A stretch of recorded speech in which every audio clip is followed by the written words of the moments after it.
Lebanon's health ministry put the death toll at 357 people. The Lebanese government called it a massacre and declared a national day of mourning.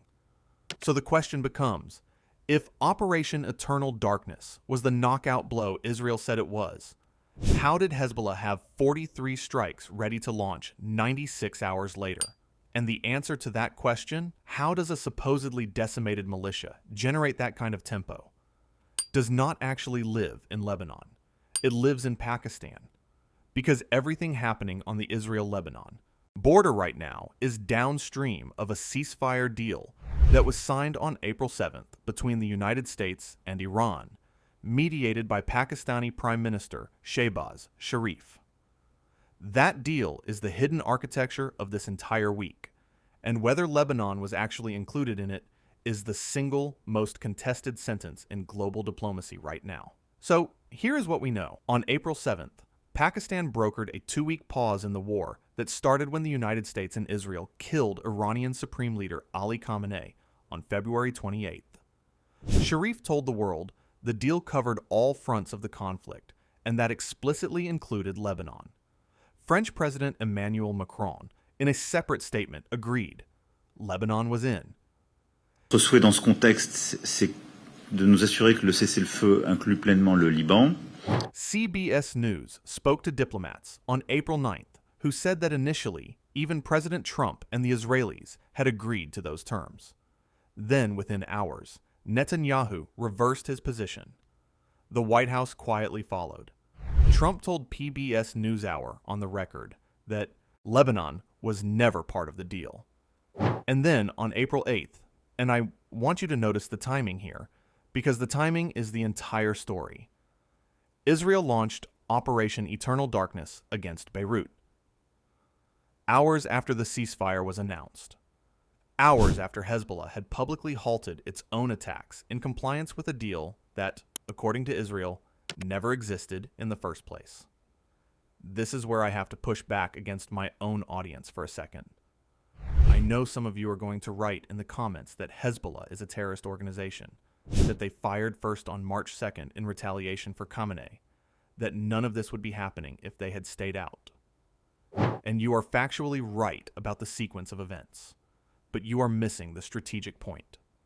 The April 8th strike killed at least 357 people in densely packed residential and commercial districts during rush hour. The IDF said 180 of them were militants. Lebanese authorities and Human Rights Watch say the rest were civilians, families in apartment buildings in Beirut neighborhoods that received no evacuation warning. When you do that on the same day a peace deal is announced, you are not winning a war. You are buying yourself a generation of new enemies. Iran's response told you everything. Tehran threatened to attack Israel directly if attacks on Lebanon did not stop. Iranian state media reported that the Strait of Hormuz had been closed in retaliation. Saeed Khatibzadeh sent a message to the Oval Office that read, and this is a direct paraphrase, "You cannot have a cake and eat it too." The ceasefire was already cracking before Hezbollah's 43 operations even began. Now, I want to talk about Bint Jbeil specifically, because what is happening in that town right now is not new, and the fact that it is not new is the most important fact in this story. Israeli forces have once again encircled Bint Jbeil. The IDF says it raided a hospital inside the town on April 12th, claiming Hezbollah fighters were operating from inside the medical compound. Israel says about 20 armed operatives were killed in the raid and weapons were seized. Hezbollah has not commented. Lebanese state media is reporting fierce house-to-house fighting in surrounding neighborhoods. Here's the part that, as someone who has spent way too many hours of my life reading about southern Lebanon, hits me hard. Israel encircled Bint Jbeil in 2006, in almost exactly the same way, in almost exactly the same season, citing almost exactly the same justifications. They lost that battle. Not in the body count sense. They killed plenty of fighters. They lost it strategically, because the inability to hold the town after taking it is what eventually forced UN Resolution 1701 and the withdrawal. 20 years later, here we are again. Same town, same encirclement, same hospital raid playbook. Israel is intensifying deadly attacks on Lebanon. Over 1,700 people have been killed, with thousands injured. Israel continues attacks targeting Hezbollah forces. Israeli forces and Hezbollah have been fighting in the southern Lebanese town of Bint Jbeil. I want you to picture something with me for a second. It is just past 1 in the morning on April 13th, 2026. A man named Benjamin Netanyahu is standing somewhere inside Lebanon, not Israel, Lebanon, surrounded by reservists, telling cameras that he has, quote, changed the face of the Middle East. And while he is saying those words, 43 separate Hezbollah operations are unfolding around him in the dark. That is the number Press TV reported the next morning. 43 strikes in roughly 24 hours. A drone into a communications hub on the Golan. A loitering munition into a Merkava tank near Maiz al-Jabal. Rocket barrages into Kiryat Shmona at 1:20 a.m. and Dovev at 2:45 a.m. And here is the part nobody is saying out loud. This happened 5 days after Israel allegedly already won this war. So what I want to do today is explain to you why I think the official story we are being sold about Lebanon is, frankly, falling apart in real time.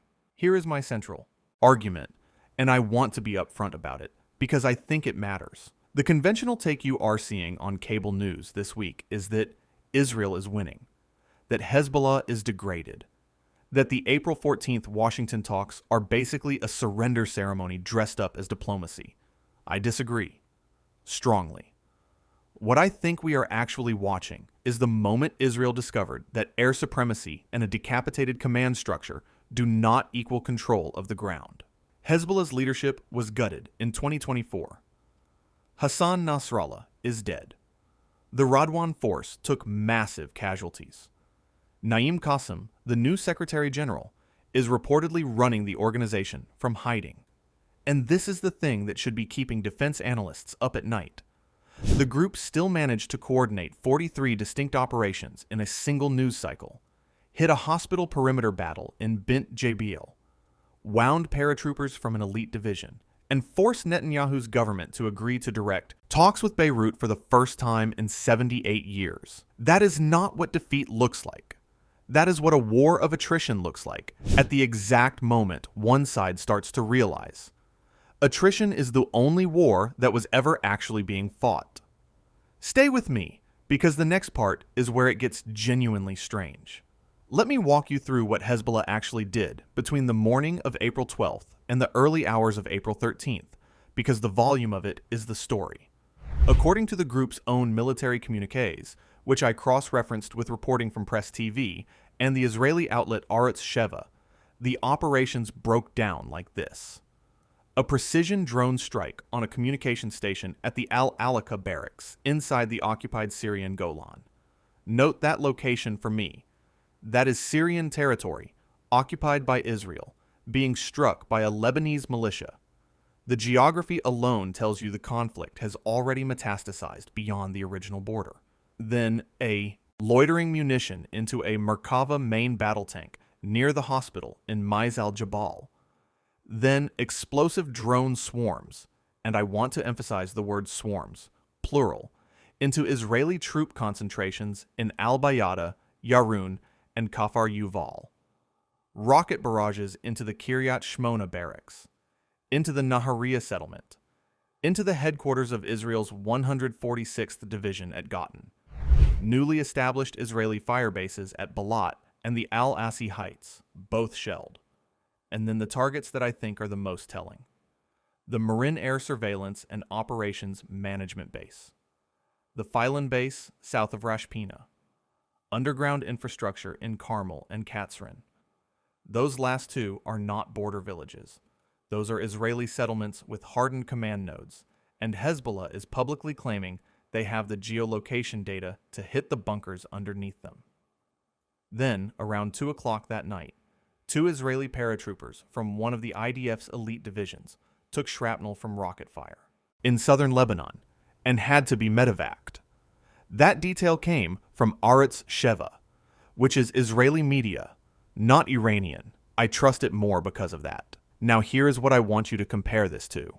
On April 8th, just 5 days earlier, Israel ran what it called Operation Eternal Darkness, 50 fighter jets, 160 munitions, more than 100 targets hit in roughly 10 minutes across Beirut, Sidon, the BKA, and Tyre. And the buffer zone Netanyahu announced on April 11th, 8 to 10 kilometers deep into Lebanese territory, expanded again on Sunday, is, to me, the clearest tell that the Israeli government already knows it cannot pacify the region.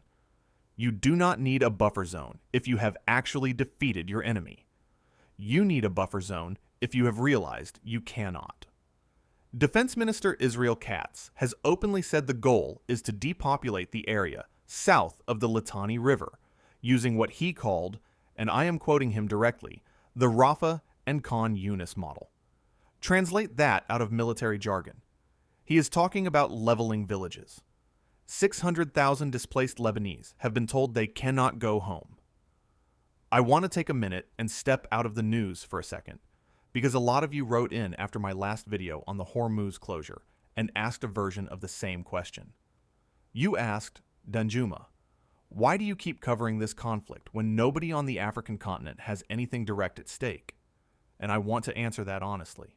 We have everything at stake. The price of diesel in Lagos moves with Hormuz. The cost of fertilizer that determines whether a farmer in northern Cameroon plants this season is set in part by what happens in Beirut. The wheat shipments that come into Mombasa pass through waters that get more dangerous every time an Iranian missile lands in the Gulf. And beyond the economics, there is a precedent being set right now, that a country can sign a ceasefire on Monday, break it on Tuesday, kill 357 people on Wednesday, and still be invited to peace talks on Thursday. If that becomes the new normal in international relations, every smaller nation on Earth, including ours, lives in a more dangerous world. So yes, I am going to keep covering this. And I want to thank the people who have stuck with the channel through the longer formats, because the algorithm hates them, and the work is worth it anyway. There is a second war happening underneath the first one, and it is the one I think will actually decide how this ends. On April 12th, Lebanese Prime Minister Nawaf Salam went on television and made a speech that, if you read it carefully, was not really aimed at Israel. It was aimed at his own population. He talked about the mother of a fighter and the mother of a civilian feeling the same anguish. He talked about the danger of, quote, the mere threat of civil war. He invoked memory of Lebanon's 15-year civil war directly. You do not make that speech unless you think the country is genuinely on the edge. And the streets in Beirut tell you he is right. Protests in the days leading up to the Washington talks have included Hezbollah supporters and fierce Hezbollah critics in the same crowds, both accusing the government of weakness, but for completely opposite reasons. Hezbollah-affiliated lawmaker Hassan Fadlallah called the Washington talks a, quote, blatant violation of the national pact. Christian neighborhoods in eastern Beirut were hit on April 5th, killing members of the anti-Hezbollah Lebanese Forces Party, which Carnegie Middle East analyst Michael Young told Al Jazeera was almost certainly designed to deepen the sectarian rift. President Joseph Aoun is trying to hold the country together through negotiation. I genuinely do not know if he can. So let me give you my prediction. The one I want this channel to be held accountable to. The Washington talks beginning April 14th will not produce a real ceasefire. Israel has already publicly stated that Hezbollah will not be discussed at the table, only disarmed in absentia, which is a position the Lebanese state has no power to enforce. The talks will produce a communique. They will produce a photo. They will not produce peace. What I think actually happens over the next 60 days is this. Israel holds the buffer zone. Hezbollah continues a low-grade strike tempo of somewhere between 15 and 40 operations per week, enough to keep northern Israel uninhabitable, not enough to trigger another round of Operation Eternal Darkness. Iran uses the Hormuz lever intermittently to keep oil prices elevated and the United States distracted. And the real diplomatic action moves to Islamabad, not Washington, because Pakistan is now the only state that has functioning back channels to both Tehran and the Trump White House. If I am wrong about any of that, I want you to come back to this video and tell me in the comments. That is the deal. I make a falsifiable prediction. You hold me to it. That is what makes this channel different from every cable news desk that has been wrong about this region for 40 years. 43 strikes in one night. A ceasefire that depends on which world leader you ask. A peace talk that excludes the only group that can actually stop the war. This is the Middle East in April of 2026, and nothing about what comes next is settled. I will see you in the next one.